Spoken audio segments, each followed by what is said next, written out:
जंगल में बहुत तेज बारिश हो रही थी। इसी बारिश के बीच एक पेड़ पर बैठी चील अपने अंडों को देख रही थी। अब मैं क्या करूं? अगर ऐसी बारिश में मैं बाहर गई तो कोई चोर मेरे अंडे न चुरा कर ले जाए। अब तो मुझे इंतजार करना होगा, मगर अगर बारिश न रुकी तो? ऐसे चील अपने अंडों को देखने लगी। थोड़ी देर बाद बारिश थोड़ी कम हो गई। बारिश थोड़ी कम हो गई है, अब मुझे भोजन ढूंढने जाना ही होगा। चील अपने अंडों को घोंसले में छोड़कर भोजन लेने चली जाती है। थोड़ी देर बाद जब वो वापस लौटती है तो उसका घोंसला खाली था। अरे ये कौन मेरे अंडे चुरा कर ले गया? किसमें इतनी हिम्मत है? मैं नहीं छोड़ूंगी उसे। वहीं रानो चिड़िया और हरियाली तोती बारिश से बचने के लिए एक पेड़ के नीचे छुपी हुई थी। हरियाली बहन, बारिश तो रुकने का नाम नहीं ले रही। अब तो हमें भूख लगी है, लेकिन इस बारिश में बाहर निकलने का जोखिम भी नहीं उठा सकते। हाँ चिड़िया, मैं भी यही सोच रही थी। ऐसी बारिश में अगर हम बाहर गए, भोजन तो क्या, हमें खुद को भी बचाना पड़ेगा। चील घबराते हुए रानो चिड़िया और हरियाली तोती के पास आई। चिड़िया और हरियाली, किसी ने मेरे अंडे चुरा लिए। किसमें इतनी हिम्मत है जो मेरे अंडों को पंख लगाए? चील दी, ये तो बहुत गंभीर मामला है। भला जंगल में किसकी इतनी हिम्मत जो आपके अंडों को पंख लगाए? हाँ चिड़िया, हमें किसी हालत में भी इस चोर का पता लगाना होगा। तभी कबूतर भी वहाँ आ जाता है। चिड़िया, मेरे पास एक बुरी खबर है। मेरे घोंसले से सारे अंडे गायब हो गए। भला ऐसे कौन कर सकता है? ये तो बहुत बुरा हुआ। हमारे जंगल में लगता है कोई बड़ा चोर आ गया है। चिड़िया, हमें हर हाल में इस चोर का पता लगाना चाहिए। फिर रानो चिड़िया और हरियाली तोती ने सोच लिया कि वो इस चोर का पता लगाकर ही रहेंगी। अगले दिन रानो चिड़िया और हरियाली तोती चोर की तलाश में घूम रही थी। वो दोनों कौवों के पास जाती हैं। रानो चिड़िया दरवाजा खटखटाती है। अंदर से कालू कौवा बाहर आता है। कालू कौवे, जंगल में बहुत अजीब हो रहा है। सभी पक्षियों के अंडे चोरी हो रहे हैं। चिड़िया, ये तुम क्या कह रही हो? ये तो बहुत बुरा हुआ। भला हमारे जंगल में किसकी इतनी हिम्मत जो पक्षियों के अंडे चुराए? कालू, तुम्हारी पत्नी कहाँ है? मेरी पत्नी तो अपनी माँ के घर गई है। अच्छा, पहले तो वो कभी नहीं गई, आज उसे क्यों जाना पड़ा? जाओ जाओ, तुम दोनों जाओ यहाँ से, मुझे बहुत नींद आ रही है। कालू कौवा दरवाजा बंद करके अंदर चला जाता है। चिड़िया, मुझे तो इन पति पत्नी पर शक है। ये दोनों मिलकर ही अंडे चुरा रहे होंगे। हाँ हरियाली, ये इन्हीं का काम हो सकता है। इनके अलावा और कोई भी नहीं है जंगल में जो चोरी कर सकता हो। हरियाली, इन्हें पकड़ने के लिए हमें कोई सबूत इकट्ठे करने होंगे। आज से हम कालू कौवे पर नजर रखेंगे। वो दोनों कालू कौवे पर अब नजर रखने लगी थी। कालू कौवा उड़ता हुआ जा रहा था कि उसे एक घोंसला दिखाई देता है जिसमें कुछ अंडे पड़े हुए थे। अरे वाह, मेरी किस्मत तो जाग गई। कोई पक्षी भी घोंसले में नहीं बैठा हुआ। ऐसा कहते हुए कालू कौवा उस घोंसले के पास जाता है। एक पेड़ के पीछे छुपी रानो चिड़िया और हरियाली तोती कालू कौवे को देख रही थी। देखा चिड़िया, मैंने कहा था ना कि यही चोर है। फिर वो दोनों निकलकर कालू कौवे के सामने आ जाती हैं। चोर कहीं के, पकड़े गए ना रंगे परों। तो तुम ही हो वो चोर जो जंगल में पक्षियों के अंडे चुरा रहा है। आज तुम्हें नहीं छोड़ेंगे। चलो चिड़िया, इसे चील के हवाले कर देते हैं। चील? चिड़िया, मुझे माफ कर दो। मैंने चील के अंडे नहीं चुराए और ना ही किसी पक्षी के। मैं तो यहाँ भोजन ढूंढने आया था, अंडे चुराने नहीं। अब तो तुम ऐसा ही कहोगे। चोर भी भला कभी मानता है कि उसने चोरी की है। चलो चिड़िया, इसे चील के पास लेकर चलते हैं। फिर वो दोनों कालू कौवे को चील के पास लेकर जाती हैं। दूसरे जंगल में गोरी कौवी अपनी माँ के घर से वापस आ रही थी। वो थक जाती है और एक पेड़ पर बैठ जाती है। तभी गोरी कौवी की नजर मिट्ठू तोते पर पड़ती है जो उस जंगल में आया हुआ था। अरे, ये मिट्ठू तोता यहाँ क्या कर रहा है? भला इसका यहाँ क्या काम? गोरी कौवी मिट्ठू तोते का पीछा करती है। मिट्ठू तोता एक गुफा के अंदर जाता है। अरे, ये मिट्ठू तोता यहाँ क्या कर रहा है? ये तो बांसों की गुफा है। मुझे अभी जाकर जंगल वालों को बताना होगा। फिर गोरी कौवी वहाँ से उड़ती है। चील, यही है चोर जो पक्षियों के अंडे चुरा रहा है। अच्छा, काले कौवे, तेरी इतनी हिम्मत तो तूने मेरे अंडों को पंख लगाए। आज मैं तुझे नहीं छोड़ूंगी। चील कालू कौवे की ओर बढ़ने लगती है तो पीछे से गोरी कौवी आ जाती है। रुको रुको, मेरे कालू को क्यों मार रहे हो? गौरी बहन, आपके पति ने चील के अंडे चुराए हैं और कबूतर के भी। जंगल के सभी पक्षियों के अंडे चुरा रहा है। मुझे तो लगता है ये गौरी भी मुलव्वस है। गौरी ने भी अंडे चुराए होंगे। नहीं नहीं, ऐसा नहीं है। मैंने कोई अंडे नहीं चुराए और ना ही मेरे कालू जी ने। मुझे लगता है कि चोर कोई और है। गौरी, कौन हो सकता है? और हाँ, मिठू तोता ही चोर है। गौरी, ये तुम क्या कह रही हो? मिठू ऐसा नहीं है। चिड़िया, मैंने आज उसे अपनी माँ वाले जंगल में देखा है, एक पोटली के साथ। वो बाजों की गुफा में जा रहा था। भला उसका वहाँ क्या काम? गौरी बहन, क्या आप सच कह रही हैं? हाँ चिड़िया, मैं झूठ क्यों बोलूंगी? मुझे कालू की कसम। आप सब कह रहे, हमें एक बार मिठू से बात कर लेनी चाहिए। शाम को जब मिठू तोता दूसरे जंगल से वापस आता है तो वो पक्षी उसका इंतजार कर रहे थे। मिठू भैया, आप कहाँ गए थे? मम्मा, मैं तो कहीं नहीं गया था। मिठू तोते, झूठ मत बोलिए, बताइए आप कहाँ से आ रहे हैं? हाँ हाँ मिठू बोल, तू तो मेरी माँ वाले जंगल से आ रहा है। मैंने सब देख लिया है। फिर मिठू तोता रोने लग जाता है। मुझे माफ कर दो पक्षियों, मुझे माफ कर दो। मैंने ही सबके अंडे चुराए हैं। मेरे पास कोई और रास्ता नहीं था। मिठू भाई, हमें बताएं, आपने ऐसा क्यों किया? मेरा बेटा जिद कर रहा था कि उसे मीठा फल खाना है जो पहाड़ियों में है। मैं उसे मीठा फल खिलाने पहाड़ों में लेकर गया था। वहीं हमें बाजों ने घेर लिया और मेरे बेटे को पकड़ लिया। मुझसे कहा कि अगर मैं पक्षियों के अंडे लाकर देता रहूं तो वो मेरे बेटे को कुछ नहीं कहेंगे। मुझे माफ कर दो पक्षियों, मैंने ये सब अपने बेटे की खातिर किया। मिठू भैया, आप चुप कर जाएं, हम कुछ ना कुछ करेंगे और आपके बेटे को वापस लेकर आएंगे। उन बाजों की इतनी हिम्मत जो हमारे जंगल तक आ गईं। जल्दी हमें सूझबूझ से काम लेना होगा और कोई योजना बनानी होगी। फिर वो सब मिलकर एक योजना बनाते हैं। अगले दिन मिठू तोता बाजों के पास जाता है। बाजो, आज रात आप हमारे जंगल की पहाड़ों वाली गुफा में आ जाना। वहाँ पर मैंने बहुत अंडे जमा किए हैं। मैं उन सारे अंडों को उठा नहीं सकता था। ठीक है मिठू तोते, हम आज पहुँच जाएंगे। रात होते ही जैसे बाजें गुफा से बाहर जाती हैं, तो गौरी का भी गुफा के अंदर चली जाती है। वो मिठू के बेटे को आजाद करा देती है और अपने साथ लेकर दूसरे जंगल जाती है। दूसरी ओर जब वो बाजें गुफा के अंदर जाती हैं, तो वहाँ कुछ भी नहीं था।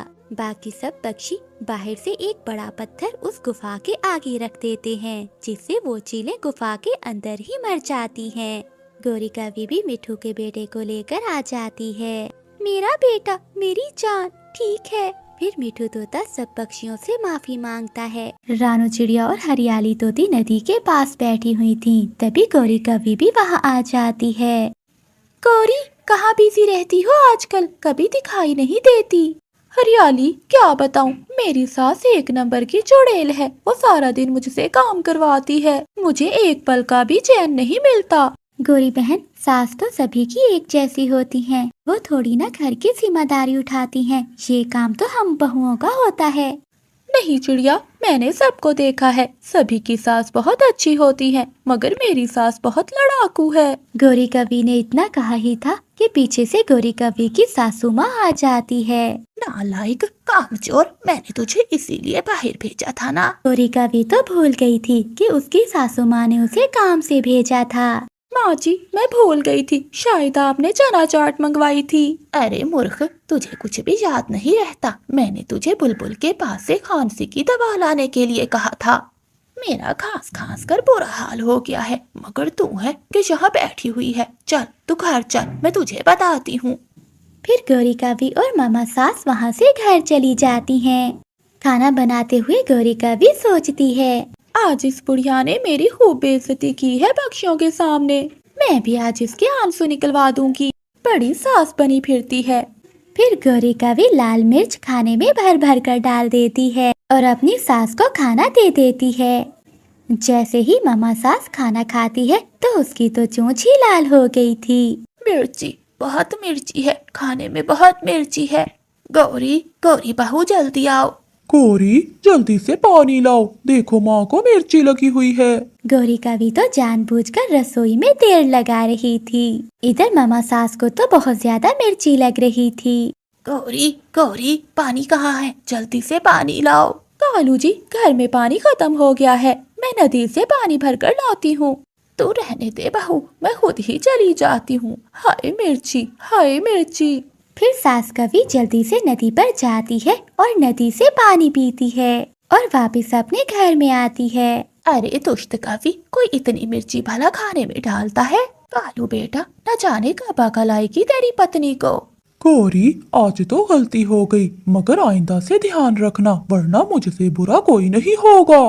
कालू जी, खाने में मिर्ची नमक तो ज्यादा होते ही रहते हैं, अगर दिक्कत है मुझसे तो खाना खुद ही बना लिया करो। मम्मा सास तो गौरी से पहले ही बहुत गुस्से में थी। वो लाठी उठाती है और गौरी कवि को मारने लगती है। अच्छा, इसका मतलब है तू रोज खाने में मिर्ची ज्यादा डालेगी। जब तक तुझे मार नहीं पड़ेगी तू अपनी आदत से बाज नहीं आएगी। फिर गौरी के सासू माँ सो जाती है। अगली सुबह हो जाती है। गौरी कवि अपनी माँ के घर जाकर रोने लगती है। माँ, मैं अब यही रहूंगी, मैं कहीं नहीं जाऊंगी। वो बुढ़िया बहुत बुरी है, वो मुझे लाठी से मारती है। गौरी बेटा, तेरी सास बहुत चालाक है, अगर तू घर नहीं जाएगी तो वो कालू की दूसरी शादी करवा देगी, तो फिर यही रह जाएगी। तू भला मेरी बेटी ऐसे कहाँ भटकती रहेगी? माँ, अगर वो बुढ़िया घर में ना रहे तो मैं और कालू जी सुख चैन से रह सकेंगे, मगर उस बुढ़िया को कुछ भी नहीं होता। माँ, मैं उस घर में नहीं जी पाऊंगी। बेटी तो चिंता ना कर, मेरे पास एक उपाय है। हमारे जंगल में एक उल्लू बाबा आए हैं, वो तेरी मदद जरूर करेंगे। फिर गौरी की माँ और गौरी उल्लू बाबा के पास जाते हैं। उल्लू बाबा जी, ये मेरी बेटी है, इसकी सास ने इसका जीना बहुत मुश्किल कर रखा है। हाँ बाबा जी, मेरी सास बहुत बुरी डायन है, अगर उसका बस चले तो वो मेरी जान ही ले ले। बेटी, अब आपको क्या चाहिए? बाबा जी, कैसे भी करके मेरी सास मर जाए, फिर ही मेरा पीछा छूटेगा। फिर उल्लू बाबा गौरी कवि को एक पोटली देते हैं। बेटी, इस पोटली में जहरीले अंगूर हैं। तुम ये एक एक अंगूर रोज अपनी सास को खिला दिया करना। जब तक वो मर नहीं जाती, तुम्हें हर रोज उससे प्यार भरी बातें करनी होगी। अपनी सास को अच्छा अच्छा भोजन खिलाना होगा, फिर ही तुम्हारी सास मर जाएगी। बाबा जी, मैं ऐसा ही करूंगी, आपका बहुत बहुत धन्यवाद। गौरी कवि बहुत खुश हो जाती है। वो पोटली लेकर अपने ससुराल में चली जाती है। वो अपनी सास के लिए स्वादिष्ट खीर बनाती है, जिसे खाकर गौरी की सासू माँ सोचती है, गौरी ने कल मुझे मिर्ची खिलाकर मेरा मुंह जला दिया था। मेरी बहू कितनी समझदार है जो आज मेरे लिए मीठी खीर बनाई है। रात को सोने से पहले गौरी मम्मा सास के पाँव दबाती है। गौरी बहू, अब जाओ बेटी, तुम जाकर सो जाओ, बहुत पाँव दुबा दिए तुमने। रुकिए माँ जी, पहले मैं आपको मीठे अंगूर तो खिला दूं, फिर मैं जाकर सोऊंगी। फिर गौरी कवि जहरीले अंगूर अपनी सासू माँ को देती है। गौरी की सास वो अंगूर खा लेती है। गौरी कवि रात को बहुत सुकून से सोती है। अब उनका हर दिन बहुत अच्छे से गुजरता और वो बहुत खुशी से रह रही थीं। एक दिन गौरी कवि नदी से पानी भरने जाती है तो हरियाली तोती गौरी कवि से कहती है, गौरी, क्या आज भी उस दिन की तरह कुछ भूल तो नहीं गई? कहीं घर जाकर फिर से तुम्हें मार न खानी पड़े, अच्छे से याद कर लो। गौरी की सास भी पीछे से सुन रही थी। हरियाली, तू अपनी मोटी चोंच बंद कर ले। अब मेरी गौरी बहू बहुत समझदार हो गई है, अब वो कुछ भी नहीं भूलती। और हाँ सुन ले, अगर मेरी बहू के बारे में कुछ भी गलत बोला तो तेरी खैर नहीं है। चलो बहू, घर चलते हैं। गौरी कवि अपनी सास के इस रवैये को देखकर बहुत खुश होती है और भागती हुई उल्लू बाबा के पास जाती है। पापा जी, मेरी सास बहुत अच्छी है, मुझसे बहुत बड़ी गलती हो गई। गौरी, मगर ये सब कहने से अब क्या फायदा? जो तुम चाहती थी वो तो होकर ही रहेगा। अब आपकी सास 1-2 दिन में मर जाएगी। नहीं पापा जी, ये नहीं होगा, आप कोई दूसरा उपाय बताएं।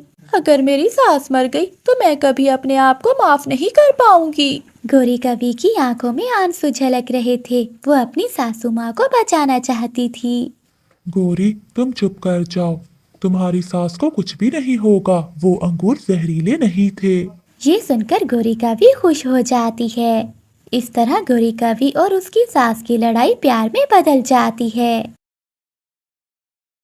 जंगल में गर्मियों का मौसम खत्म होने वाला था। गर्मियों के जाते ही सभी पक्षी अपने अपने घरों में सूखी लकड़ियां इकट्ठी करना चाहते थे, क्योंकि सर्दियों के आते ही सभी पक्षी अपने अपने घरों में आग जलाकर अपने घर को गर्म रखा करते थे। कालू जी, ये सभी लकड़ियाँ इकट्ठी कर लो, अगर कोई दूसरा पक्षी आए तो हम उसे भगा देंगे। इस बार हम दूसरे पक्षियों को एक भी सूखी लकड़ी जमा नहीं करने देंगे। कौवा और कवि, जो हमेशा दूसरों का बुरा सोचते थे, वो सारी लकड़ियाँ इकट्ठी कर लेते हैं। तोते और कबूतर भैया, चलो, कौवा और कवि कई दिनों से सूखी लकड़ियाँ इकट्ठी कर रहे हैं। हम भी जंगल जाते हैं और सूखी लकड़ियाँ इकट्ठी कर लेते हैं। चिड़िया, मैं कल गया था जंगल सूखी लकड़ियाँ लेने, मगर उन कौवों ने मुझे डराकर वहाँ से भगा दिया। ये जंगल उनके बाप का नहीं है। चलो हम भी देखते हैं कि वो कैसे हमें रोकते हैं। रानू चिड़िया अपने दोस्तों के साथ घने जंगल में चली जाती है। रुको रुको चिड़िया, ये लकड़ियाँ हमने इकट्ठी की हैं। गोरी बहन, आप इतनी लकड़ियों का क्या करेंगी? हमें भी थोड़ी सी लकड़ियाँ इकट्ठी करने दें। अगर अपनी जान की खैरियत चाहते हो तो निकल जाओ यहाँ से, वरना एक लकड़ी उठाकर सर में मारूंगा। आओ मारो, मैं भी देखता हूँ। नहीं कबूतर भैया, हम इनसे लड़ाई नहीं करेंगे। हम दूसरे जंगल चले जाते हैं। रानू चिड़िया अपने दोस्तों को साथ लेकर दूसरे जंगल चली जाती है। वो सारा जंगल घूमते हैं, मगर वहाँ तो कोई भी सूखी लकड़ियाँ नहीं थी। चिड़िया बहन, इस जंगल में तो कोई भी सूखी लकड़ी नहीं है। कबूतर भैया, हम ऐसा करते हैं कि अब हम अपने घर में भोजन इकट्ठा कर लेते हैं। फिर हमारे घर में भोजन होगा तो हमें भोजन की चिंता नहीं होगी। फिर वो तीनों मिलकर लकड़ियाँ छोड़कर भोजन इकट्ठा करने लगते हैं। वो मैदान में जाते हैं, वहाँ चावल के पौधे थे। वो तीनों मिलकर सारे चावल तोड़कर अपने अपने घरों को ले जाते हैं। कौवा और कवि को तो लकड़ियाँ इकट्ठी करने के अलावा कोई काम ना था। वो अपना पूरा घर लकड़ियों से भर लेते हैं। अगले दिन वो तीनों नदी के पास जाते हैं। वो मीठे फल और दाने इकट्ठे करते हैं।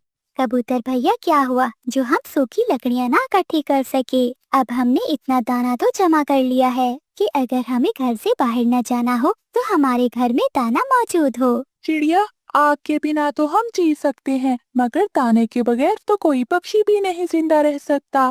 फिर ऐसे ही कुछ दिन गुजर जाते हैं। जंगल में सर्दी बढ़ने के साथ साथ बारिश भी शुरू हो जाती है। कौवा और कवि के घर में लकड़ियों के सिवा कुछ ना था। एक दाना भी घर में ना था। गोरी, हमने सारा समय तो लकड़ियाँ इकट्ठी करने में गुजार दिया, घर में खाने को एक दाना भी नहीं है। कालू, मुझे तो बहुत भूख लगी हुई है। इन लकड़ियों को खाकर तो हम जिंदा नहीं रह सकते। अब हम क्या करेंगे? कालू कौवा तेज बारिश में अपने घर से निकलता है और मिट्टू तोते के घर जाता है। तोते तोते दरवाजा खोलो प्लीज, मेरे दोस्त, मुझे 2-4 दाने दे दो। भाग जाओ यहाँ से, जाकर वो लकड़ियाँ खाओ जिन्हें जमा करने से तुम हमें रोक रहे थे। लालची कौवे, चले जाओ यहाँ से। कालू कौवा वहाँ से चला जाता है। कबूतर तो कालू कौवे की बात तक नहीं सुनता। दुष्ट कौवे, अगर दोबारा मेरे दरवाजे पर दस्तक दी तो मैं तुम्हें डंडे से मारूंगा। ना ना कबूतर, मुझे मत मारना, मैं तो गोरी के लिए दाना लेने आया था। फिर थक हार कर कालू कौवा चिड़िया के घर जाता है और खिड़की से रानू चिड़िया को आवाज देता है। चिड़िया चिड़िया, मेरी बहन चिड़िया, दरवाजा खोलो, मुझे भूख लगी है, मुझे दाना दे दो। दुष्ट कौवे, काले कौवे, मैं ऐसे दरवाजा नहीं खोलूंगी और ना ही तुम्हें दाना दूंगी। जाओ, पहले एक सूखी गठरी लकड़ियों की लेकर आओ, फिर ही मिलेगा तुझे दाना। मैं अभी जाता हूँ चिड़िया, मैं अभी जाता हूँ और घर से लकड़ियाँ लेकर आता हूँ। फिर कालू कौवा तेज बारिश में वापस घर जाता है और एक गठरी लकड़ियों की लेकर आता है। ये लकड़ियाँ यहाँ रख दो और ये लो 2 दाने। अगर और दाना लेना हो तो लकड़ियाँ लेकर आना। चिड़िया, हमने लालच किया और लकड़ियाँ ही इकट्ठी करते रह गए, और तुमने अकल से काम लिया और समय पर दाना इकट्ठा कर लिया। तुम सब ऐसे मौसम में घर में आराम से बैठे हो और मैं और गोरी बारिश में भीग रहे हैं। कालू, इसीलिए तो कहते हैं कि लालच बुरी बला होती है। जंगल में कई दिनों से लगातार बारिशें हो रही थी। कुछ करो कालू जी, कुछ तो करो। मेरा जग्गू अब अपनी आंखें भी नहीं खोल रहा। बुखार के कारण हमारा जग्गू तड़प रहा है, मैं कितना मजबूर हूँ जो अपने बेटे की दवा लेने के लिए मेरे पास कुछ भी नहीं है। कालू जी, आप चील के पास तो जाए ना, 1-2 दिन का उधार तो वो कर ही लेगी। गौरी, वो बहुत जालिम और लालची है, मुझे पता है वो उधार नहीं करेगी, मगर मैं फिर भी जाता हूँ और कुछ करता हूँ। ऐसे तेज बारिश में कालू कौवा अपने बेटे की दवा लेने के लिए झील के पास जाता है। कालू कौवे के बेटे को 2 दिन से तेज बुखार था। अब तो चक्कू की हालत और भी ज्यादा खराब हो गई थी। बारिश के साथ साथ हवा भी बहुत तेज थी, इसलिए कालू कौवे को उड़ने में बहुत मुश्किल हो रही थी। वो अपने बेटे के लिए पूरी ताकत से उड़ता है और झील के पास पहुंचता है। चील दी, मेरा बेटा मर रहा है, उसे बहुत तेज बुखार है, आप मुझे दवा दे दे। ऐसे मुफ्त में नहीं मिलती दवा, मैं बहुत मुश्किल से तैयार करती हूँ। सारा सारा दिन लग जाता है मेरा एक दवा बनाने के लिए। चील दी, कृपया करे और मुझे दवा दे दे, मैं आपकी कीमत आपको लौटा जाऊंगा। देख काफी, मैं उधार नहीं करती। अगर 20 दाने चावल के ना सही तो तुम मुझे 10 दाने चावल के दो, परंतु सारा उधार नहीं करूंगी। फिर कालू कौवा रोता हुआ वहाँ से चला जाता है। उसे कुछ भी समझ नहीं आ रहा था कि वो क्या करे। बारिश थी कि पहले से भी ज्यादा हो गई थी। कालू कौवा उड़ते उड़ते मिट्ठू तोते के पास जाता है। मिट्ठू, मेरा बेटा मर जाएगा, मेरी मदद करो। कालू, हौसला रखो, बताओ तो हुआ क्या है। मेरे बेटे को बुखार है और चींटी 10 दाने चावल लिए बिना मुझे दवा नहीं दे रही। कालू, मेरे पास तो चावल के दाने नहीं है, तुम्हें तो पता है कि मैं मिर्ची खाता हूँ। अगर तुम्हें मिर्ची चाहिए तो वो मैं दे सकता हूँ। नहीं, वो चील मिर्ची का क्या करेगी। अगर बारिश रुक जाती तो मैं पास वाले जंगल में अपने मामा से कुछ न कुछ ले आता, परंतु ये बारिश भी मेरी परीक्षा ले रही है। चुप कर जाओ कालू, ऐसे रोने से क्या फायदा होगा। मिट्ठू, मेरा बेटा भी होश है और अब वो आंखें भी नहीं खोल रहा। मम्मा, मम्मा, मेरे सर में बहुत दर्द है। मम्मा, मेरा शरीर जल रहा है। बस बस मेरे बेटे, मैं तुम्हारा सर दुबा देती हूँ। जग्गू बेटा, आपके बाबा गए हैं आपकी दवा लेने। कालू जी बस आने ही वाले होंगे। कालू कौवा तेज बारिश में एक पेड़ की डाल पर बैठा रो रहा था। मैं कैसे खाली पंखों लौट कर जाऊं। मैं क्या कहूँगा अपने बेटे से कि मैं उसकी दवा तक नहीं ले सकता। कितना बदनसीब हूँ मैं। कालू कौवा बाहर बैठा ऐसे रो रहा था कि रानू चिड़िया खिड़की में से कालू कौवे को देख लेती है। गुड़िया बेटी, कालू कौवा ऐसे बाहर बारिश में क्यों बैठा है? मम्मा, हो सकता है कालू अंकल बारिश में नहा रहे हो। नहीं गुड़िया बेटी, कालू रो रहा है, शायद किसी मुश्किल में हो। गुड़िया बेटी, आप बैठो, मैं जाकर देखती हूँ। मम्मा, आपको ऐसी बारिश में बाहर नहीं जाना चाहिए। नहीं गुड़िया, जब कोई मुश्किल में हो तो हालात कैसे भी हो, हमें उसकी मदद करनी चाहिए। अगर हम किसी का भला करेंगे तो ऊपर वाला भी हमारा भला करेगा। रानू चिड़िया अपने घर से निकलती है और कालू कौवे के पास जाती है। कालू भैया, क्या बात है, आप ऐसे बारिश में बैठे रो क्यों रहे हैं? चिड़िया, चिड़िया बहन, मेरा बेटा जग्गू बुखार से मर जाएगा। मेरे पास अपने बेटे को दवा लेकर देने के लिए कुछ भी नहीं है। कालू भैया, क्या आप चील के पास गए थे? हाँ चिड़िया, मगर चील 10 दाने चावल के मांग रही है। मैंने उधार का कहा तो उसने मुझे भगा दिया। कालू भैया, मेरा विश्वास करें, इस समय तो मेरे पास कुछ नहीं है। एक अमरूद था जो गुड़िया ने खाया है अभी। आपको तो पता है कि बारिशें कई दिनों से हो रही हैं। बारिशों के कारण अब सारा भोजन भी खत्म हो गया है। चिड़िया, बारिशों के कारण तो ये सब कुछ हुआ है। अगर बारिश न होती तो मैं दूसरे जंगल से कुछ न कुछ ले आता। कालू भैया, तोते के पास चलते हैं, मैं आपके साथ चलती हूँ। नहीं चिड़िया, मिट्ठू के पास भी मिर्ची के अलावा कुछ नहीं है। मैं गया था मिट्ठू के पास। कालू भैया, बुलबुल मिली थी मुझे, वो मुझे बता रही थी कि उसके पास बुखार को दूर करने के लिए फूलों का रस है। अगर उसके पास दवा हुई तो वो हमें जरूर दवा देगी। चिड़िया बहन, आप रहने दें, बारिश बहुत तेज है, मैं अकेला ही बुलबुल के पास चला जाता हूँ। नहीं कफे भैया, मैं आपके साथ जाऊंगी। मुझे एक दफा गुड़िया को बता आने दो, कहीं वो मेरे पीछे बाहर ना आ जाए। गुड़िया बेटी, मैं कालू अंकल के साथ उसके बेटे की दवा लेने जा रही हूँ। आप घर में ही रहना और बाहर बिल्कुल नहीं जाना। मम्मा, बाहर तो बारिश है, आप कैसे जाएंगी? गुड़िया बेटी, अगर किसी की मुश्किल दूर करने के लिए हमें खुद भी मुश्किल में पड़ना पड़े तो हमें डरना नहीं चाहिए, क्योंकि मिलजुल कर ही एक दूसरे की मुश्किलें आसान होती हैं। ऐसे अपनी बेटी को समझाने के बाद रानू चिड़िया कालू कौवे के साथ बुलबुल की ओर चली जाती है। वो दोनों बारिश में बहुत मुश्किल से उड़ रहे थे, मगर पक्षियों की जिंदगी में ऐसी मुश्किलें तो आती रहती हैं। बुलबुल के घर के बाहर कबूतर बैठा हुआ था। कबूतर भैया, आप यहाँ क्या कर रहे हैं? चिड़िया बहन, मेरे किकी को बहुत तेज बुखार है। मैं बुलबुल से दवा लेने आया था, मगर बुलबुल तो घर पर नहीं है। ये बुलबुल कहाँ जा सकती है? हम भी कालू कौवे के बेटे की दवा लेने आए थे। चिड़िया बहन, मुझे एक पक्षी मिला था, उसने बताया कि बुलबुल दूसरे जंगल फूलों का रस लेने गई हुई है। जंगल में बहुत तेज बारिश शुरू हो गई, जिस कारण से वो अभी तक लौट कर नहीं आई। चिड़िया, अब क्या करे? मेरा जग्गू मर जाएगा।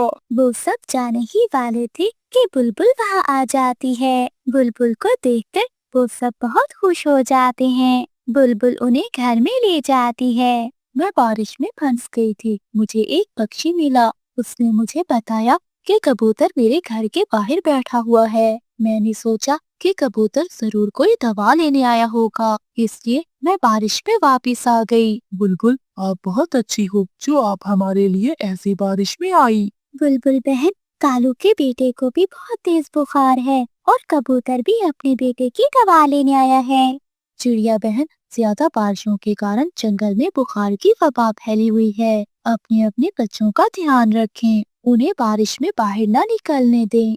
ये आप रस ले जाएं, अगर ऊपर वाले ने चाहा तो बुखार ठीक हो जाएगा। बुलबुल बहन, बारिशों के कारण हमारे पास आपको देने के लिए कुछ भी नहीं है। जब बारिश रुकेगी तो हम आपको दवा की कीमत दे जाएंगे। नहीं नहीं चिड़िया बहन, आप जाएं, मैं ये दवा मुफ्त में देती हूँ। मैं दवा के बदले कुछ भी नहीं लेती।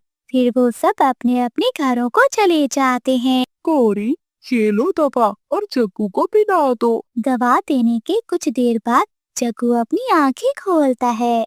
मम्मा पापा, मैं अब ठीक हूँ। ये वो पहली खुशी थी जो मम्मा पापा को इससे पहले कभी ना मिली थी।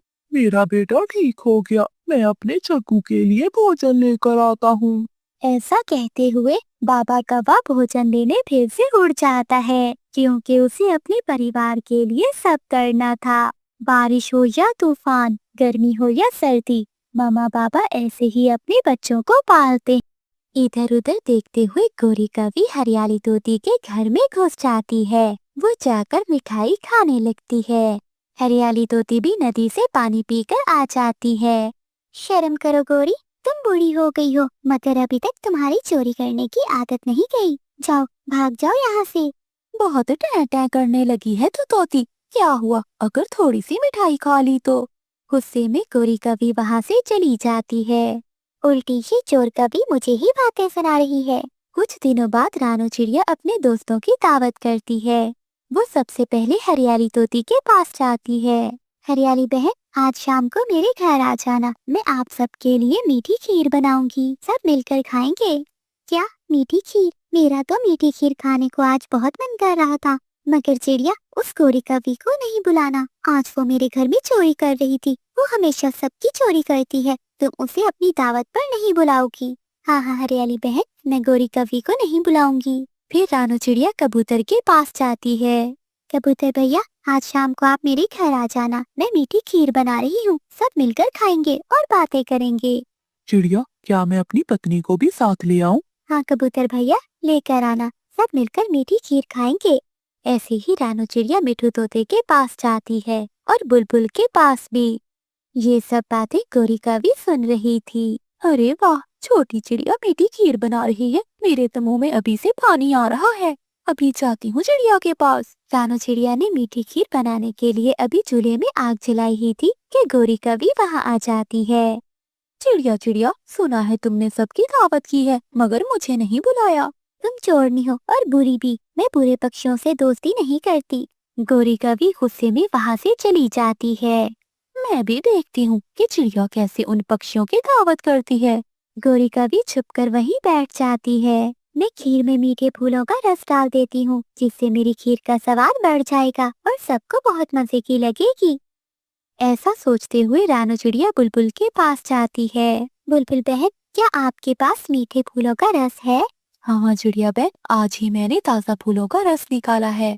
ऐसे ही बातों बातों में बुलबुल जहरीले फूलों का रस रानू चिड़िया को दे देती है। रानू चिड़िया जहरीले फूलों का रस ले जाती है और खीर में मिला देती है। बुलबुल भी अपने कामों में लग जाती है। इसी तरह रात हो जाती है। मिठू तोता कबूतर के पास जाता है। कबूतर चलो, रानू चिड़िया की खीर बन गई होगी। हाँ हाँ मिठू, तुम जाओ, तुम बुलबुल को साथ ले जाओ, मैं तब तक अपनी पत्नी के साथ आता हूँ। ठीक है, जल्दी आना, मुझे बहुत जोरों की भूख लगी हुई है। फिर मिठू तोता बुलबुल की तरफ जाता है। रानू चिड़िया भी हलवा बनाकर नदी पर चली जाती है।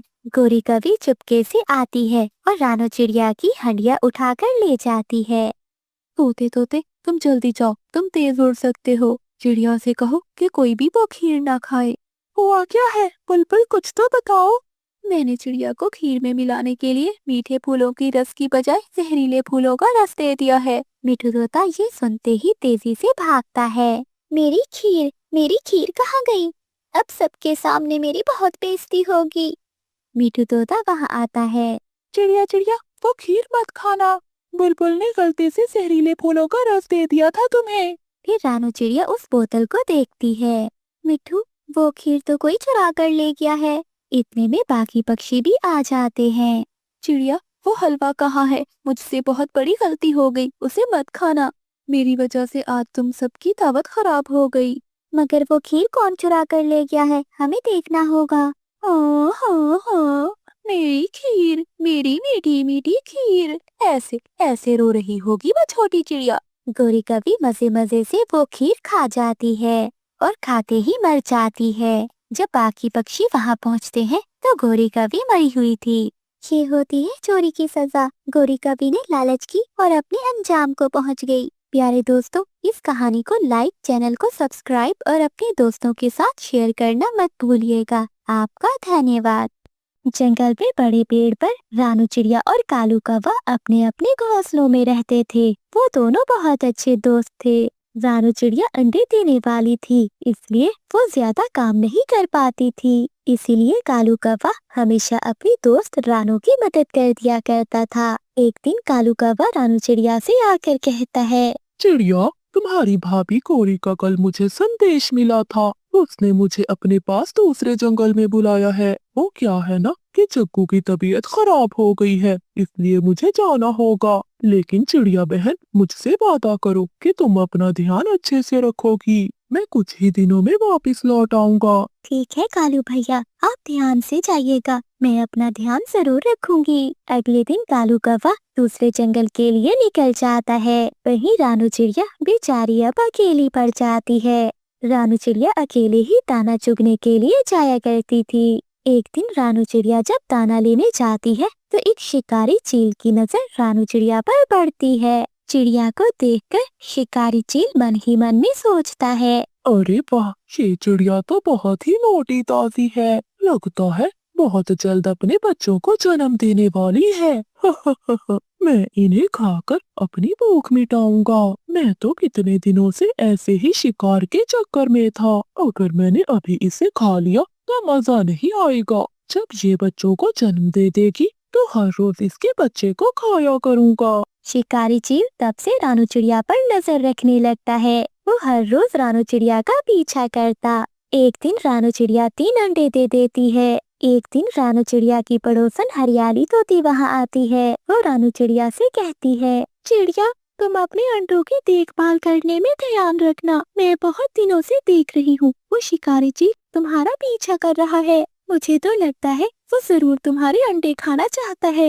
ये सुनकर रानू चिड़िया बहुत डर जाती है। क्या हरियाली बहन, अगर ऐसी बात है तो मैं आज ही अपनी मौसी को दूसरे जंगल से बुला लेती हूँ। अगर मीनू मौसी मेरे साथ रहेंगी तो मुझे कोई चिंता नहीं होगी, क्योंकि मुझे दाना लेने के लिए बाहर जाना ही पड़ता है। अगर मैं बाहर गई तो मेरे अंडे अकेले हो जाएंगे। हाँ चिड़िया बहन, तुम जल्द से जल्द मीनू मौसी को अपने पास बुला लो। अगले दिन रानू चिड़िया पास के जंगल से अपनी मीनू मौसी को ले आती है और वो अपनी मौसी को सारी बात बताती है। मौसी, मुझे बहुत डर लग रहा है, कहीं वो दुष्ट मेरे अंडों को खा ना जाए। अरे बेटी, तू क्यों चिंता करती है? अब मैं यहाँ आ गई हूँ ना, तेरा और तेरे बच्चों का मैं ध्यान रखूंगी। चिड़िया बेटी, तू चिंता ना कर, मेरे होते हुए कोई भी तेरा कुछ नहीं बिगाड़ सकता। अब रानू चिड़िया रोज की तरह दाना ढूंढने जाया करती और पीछे से मीनू मौसी रानू चिड़िया के अंडों का ध्यान रखती।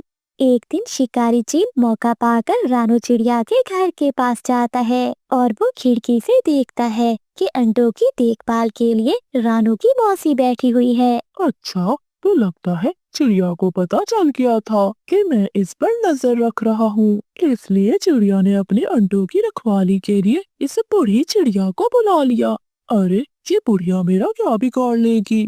एक बार बच्चों को अंडे से बाहर तो आ लेने दो, फिर बताता हूँ कि मैं क्या चीज हूँ। फिर रानू चिड़िया भी शाम को अपने घर में लौट आती है। मौसी, मेरे जाने के बाद शिकारी चील तो नहीं आया ना? बेटी, मैंने तुझे कहा था ना कि तू इतनी चिंता ना कर, मैं हूँ ना बेटी, मेरे होते हुए भला वो यहाँ कैसे आ सकता है। 2 दिन गुजर जाते हैं। 2 दिन के बाद रानू चिड़िया के अंडों से बच्चे निकल आते हैं। रानू चिड़िया और मीनू मौसी ये देखकर बहुत खुश थी। रानू चिड़िया अपने बच्चों के लिए भोजन लेने बाहर चली जाती है। थोड़ी देर बाद वो दुष्ट चील रानू चिड़िया के घर में आ जाता है। अरे दुष्ट चील, तू यहाँ कैसे आ गया? मैं कहती हूँ चला जा यहाँ से, देख ले वरना तेरे साथ अच्छा नहीं होगा। दूर हट जा बच्चों से। अरे बुढ़िया, तू रोकेगी मुझे? खुद को देखा है कभी? रुक, पहले मैं तुझे ही मारता हूँ। पहले मैं तुझे ही खाऊंगा, फिर बाद में इन बच्चों को खाऊंगा। इसके बाद शिकारी चील मीनू मौसी पर हमला कर देता है। वो जालिम चील मीनू मौसी को मारकर खा जाता है। उसके बाद वो रानू चिड़िया के एक बच्चे को भी उठाकर खा जाता है। अरे वाह, बड़े दिनों के बाद आज अच्छे से भूख मिटी है। इसी दिन का तो मैं कितने दिनों से इंतजार कर रहा था। चिड़िया के बच्चे तो सच में बहुत स्वादिष्ट हैं। मेरा तो आज पेट भर गया।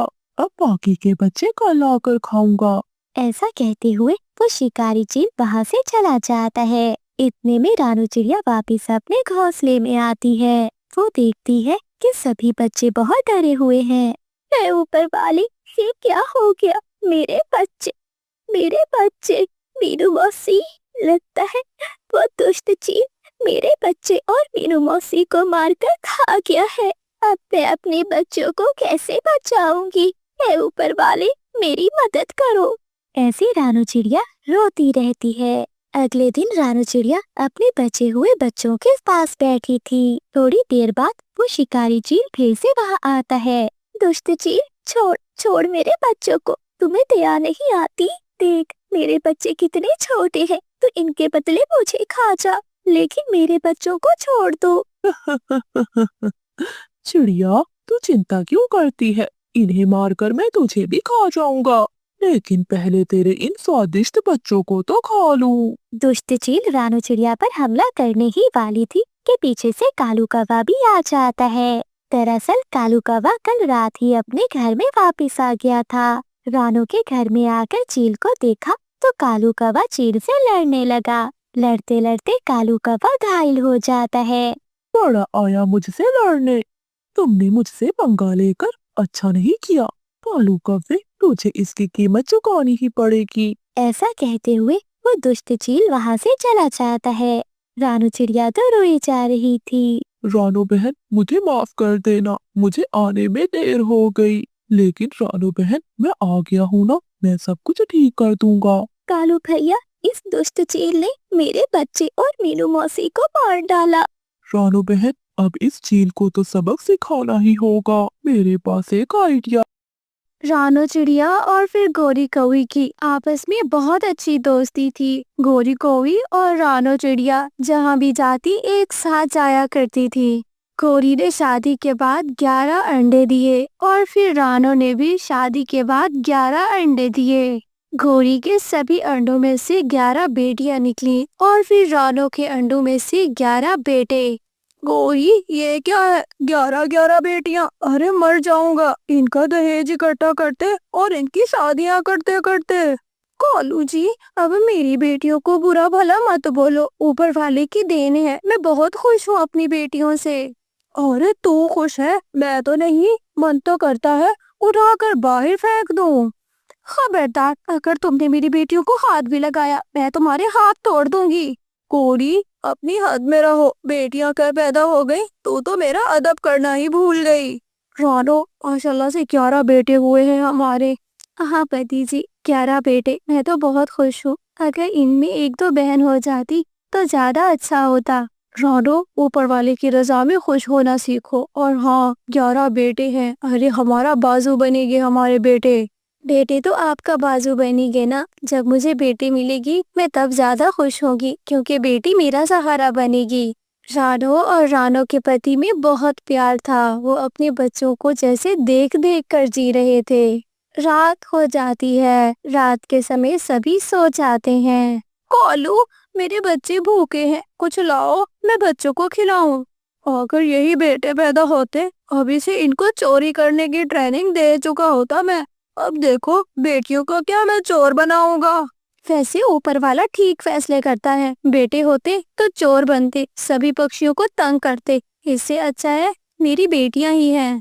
गोरी, तमीज से बात करो। अगली बार जब अंडे होंगे तो सिर्फ बेटे ही निकलेंगे वहाँ से। तभी 11 के 11 बच्चे रोना शुरू कर देते हैं।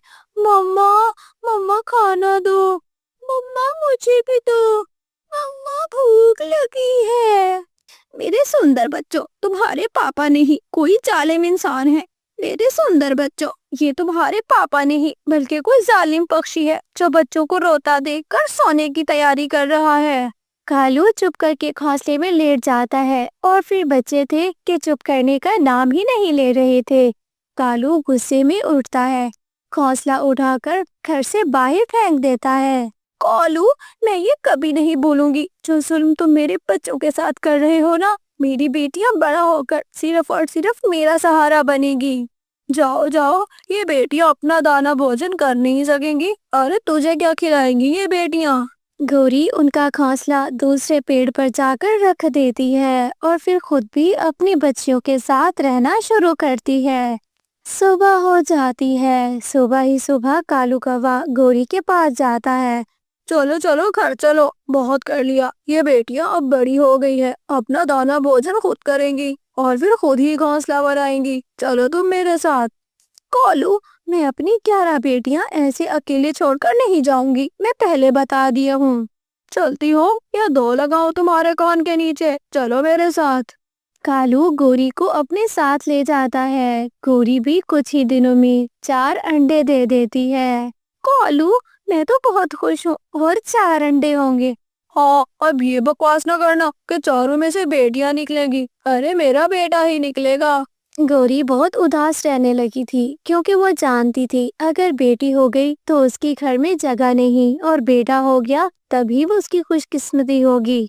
आखिर वो दिन आ जाता है। अंडे फूटते हैं, उनमें से कालू के 4 बेटे निकल आते हैं।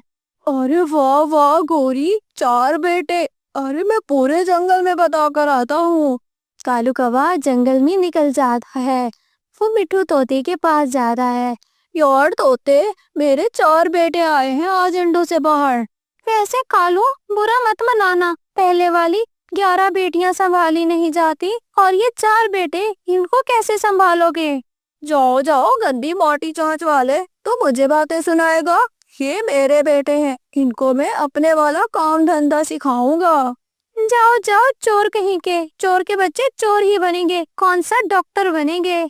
ये बोलकर मिट्ठू तोता वहाँ से चला जाता है।